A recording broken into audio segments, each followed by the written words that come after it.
નમસ્કાર દર્શક મિત્રો, હું રવિ મેઘવાલ. આપ જોઈ રહ્યા છો ઓલ ઇન્ડિયા વોઇસ ન્યૂઝ.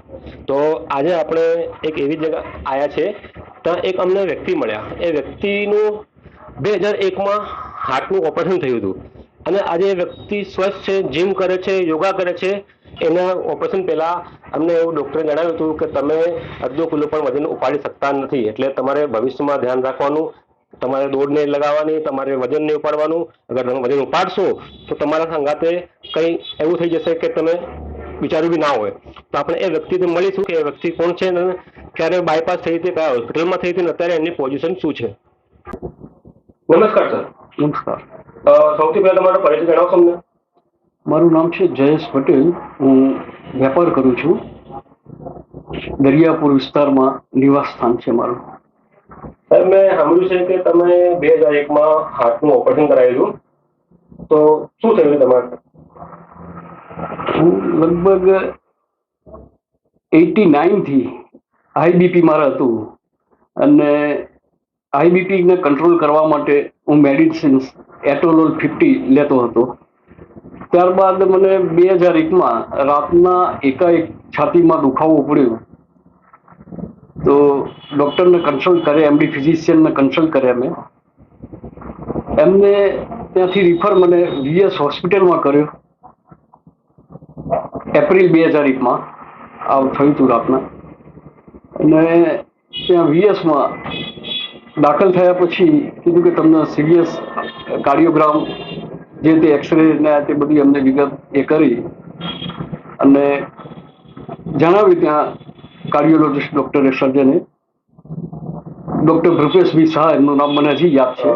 કયા હોસ્પિટલમાં તમે હાર્ટ ઓપરેશન કરાવ્યું? VS hospital, VS general hospital, Ellis Bridge. એ વખતે ત્યાં મેં દાખલ થયા પછી સિરિયસ એટેકનું કીધું.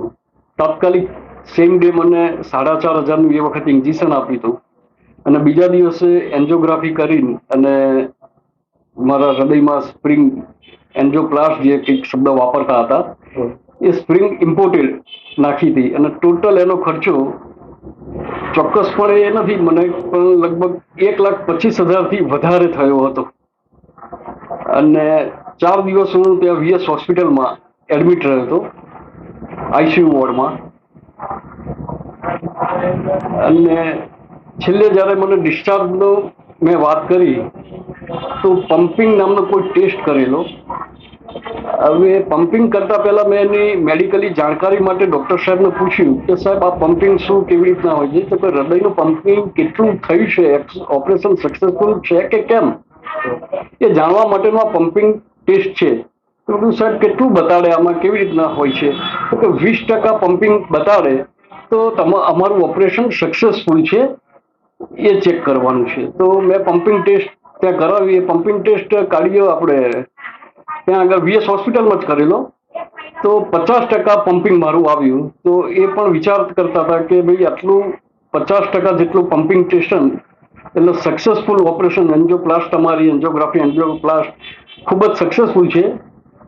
પરંતુ તમારે ભવિષ્યમાં બધી રીતના ધ્યાન રાખવું પડશે, જેમ કે વધારે વજન ઉચકવું નહીં, હેવી વર્ક કરવું નહીં, કોઈ રનિંગ ફાસ્ટ કરવું નહીં, સ્કીપ દોડ્યા ના કૂદવા, પાણીની ડોલો નહીં ચડાવી, એવા શારીરિક શ્રમ પડે એવા તમારે કામકાજથી દૂર રહેવું અને શાંતિમય જીવન જીવવું.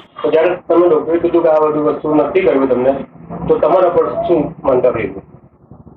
ડૉક્ટર સાહેબે જ્યારે આ વસ્તુ મને કીધી, હવે આ છે 2001, આજે મારો જન્મ થયો હતો 22/5/65ના દિવસે. હવે 2001માં મારી ઉંમર કેટલી? હવે એ ઉંમરે હું માનસિક હતાશ થઈ ગયેલો કે મારે હવે તમારી ઉંમર કેટલી હતી? મારી આ મેજર ઓપરેશન કરાવ્યું એ વખતે એપ્રિલ 2001માં મારી ઉંમર 36 વર્ષની હતી. માનસિક હું હતાશ થઈ ગયેલો કે મારી જિંદગી હવે આગળ શું રહેશે. ત્યારબાદ મેં સારું આધ્યાત્મિક એ રીતનું વાંચન, હકારાત્મક વાંચન, એ પ્રમાણે મેં મારી માનસિકતા કેળવી અને મેં વિચાર્યું કે જે થવાનું એ થાય.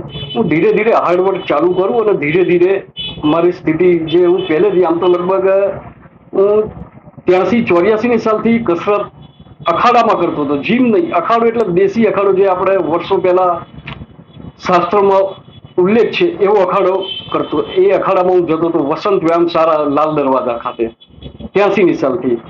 તો ત્યાં મેં ઓટો સજેશનથી મારી માનસિકતા કેળવી, મેં હકારાત્મક સતત વિચારો કરતો હતો અને ધીરે ધીરે મેં કસરત ચાલુ કરી. આજે હું એકદમ હેવી કસરત નોન સ્ટોપ લગભગ 2 કલાક આરામથી કરી શકું છું. કઈ કઈ કસરત કરી શકો છો? વેઇટ લિફ્ટિંગ છે, ચેનની છે, પુલિંગ છે, રનિંગ છે, સ્કીપ છે, જેવી અખાડાની નોન સ્ટોપ 2 કલાક. વજન ઉપાડવાનું કઈ? વજન હું 50 કિલો એક જ શ્વાસે 10 કાઉન્ટ મારું છું, એવા 3 કાઉન્ટ મારી શકું છું. 50 કિલોની પ્લેટો ભરાઈ, કોઈ તકલીફ મને છે નહીં. હા, બીપીની દવા અને લોહી પતલું કરવાની દવા હું નિયમિત લઉં છું. પ્લસ પ્રાણાયામ અને યોગ હું નિયમિત સવારે, અને એની સાથે આ હેવી કસરત લગભગ 1.5 થી 2 કલાક આજે પણ હું કરું છું, રોજ સવારે 6 થી 7:30 8 વાગ્યા સુધી. તો તમને ગોડ ગિફ્ટેડ મળ્યું? હા, ગોડ ગિફ્ટેડ જ કહેવાય, પણ હું ખાસ તો વિશેષ હવે જે આધ્યાત્મિક જે પુસ્તકો, હકારાત્મક પુસ્તકો, જે હકારાત્મક વિચારસરણી ક્રિએટ કરે એવા પુસ્તકો વાંચનને હું આભારી માનું છું. કેમ કે એનાથી મેં ઓટો સજેશનથી એક ટાઈમ હું ત્યાં ગભરાઈ ગયેલો વીએસ હોસ્પિટલમાં કે મારી આખી જિંદગી બરબાદ થઈ ગઈ, હવે કશું જ નહીં થઈ શકે. પણ એ ઓટો સજેશનથી મેં કેળવીને આજે હું આ સ્થિતિ ઉપર પહોંચ્યો છું. કોઈ જાતની મને તકલીફ નથી. બોક્સિંગમાં પણ હું જાણું છું, બોક્સિંગમાં પણ હું ઘણી વખત સ્ટેટ ચેમ્પિયનમાં એમાં હું રહેલો છું.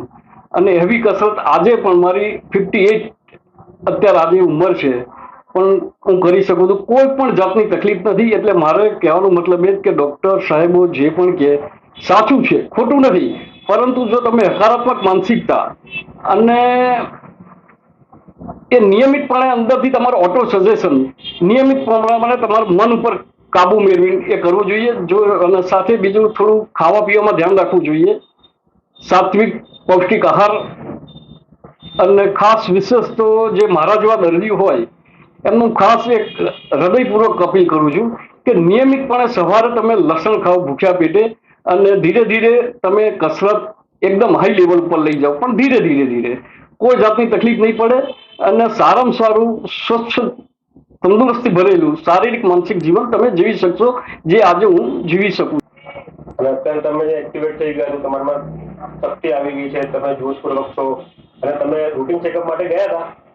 હા, રૂટીન ચેકઅપ માટે હું કેદાર કોમ્પ્લેક્સમાં, ડૉક્ટરનું નામ મને બહુ યાદ નથી, પણ ત્યાં આગળ હું રૂટીન ચેકઅપમાં જ્યારે મારે વીએસ હોસ્પિટલમાં એપ્રિલ 2001માં આ ઓપરેશન મેજર થયું, એના લગભગ 2-3 મહિના પછી મારા મિત્રો મને એક સારામાં સારા ડૉક્ટર છે એવું કંઈ ત્યાં કેદાર કોમ્પ્લેક્સમાં લઈ ગયા હતા. અને ત્યાં પણ મેં રૂટીન ચેકઅપમાં મારા કાર્ડિયોગ્રામ, બીજા અન્ય ટેસ્ટ પણ કરાવેલા. અત્યારે તમે સ્વસ્થ થઈ ગયા છો, તમે નિયમિત અખાડામાં કસરત કરો છો, તો જે તમારા જેવો દર્દી હોય એને તમે સંદેશ આપશો? એમને બસ એક જ સંદેશો કે સાત્વિક આહાર વિહાર રાખવો, સાત્વિક વિચારસરણી રાખવી, અને પોતાનામાં જોમ જુસ્સા અને કદાપી ઓછો ના થવા દેવો. જેના માટે મહાન ક્રાંતિકારી પુરુષોના જીવન ચરિત્ર વાંચવા, બળ ઉપાસના નિયમિત કરવા વાળા મિત્રો રાખવા, એમની સાથે રહેવું, જેથી તમને એક પ્રકારની પ્રેરણા મળી શકે. બસ મારા વાંચનોને, હકારાત્મક પુસ્તકો વાંચનો, મહાન ક્રાંતિકારી મહાન વ્યક્તિઓના જીવન ચરિત્ર, પ્લસ મારા જે મિત્રો છે કે જે નિયમિતપણે બલ ઉપાસનામાં રચા પચા રહ્યા છે, એમની વચ્ચે હું રહ્યો છું. એવા ઘણા મારા મિત્રો છે, પંકજભાઈ પુરાણી, પ્રભુદાસ ઠક્કર, કાદરી સાહેબ, એવા મિત્રોની વચ્ચે હું રહું છું, જેથી મને હકારાત્મક કોન્સ્ટન્ટ પ્રેરણા મળતી રહે છે, અને હું નિયમિત અખાડામાં જતો હોઉં છું.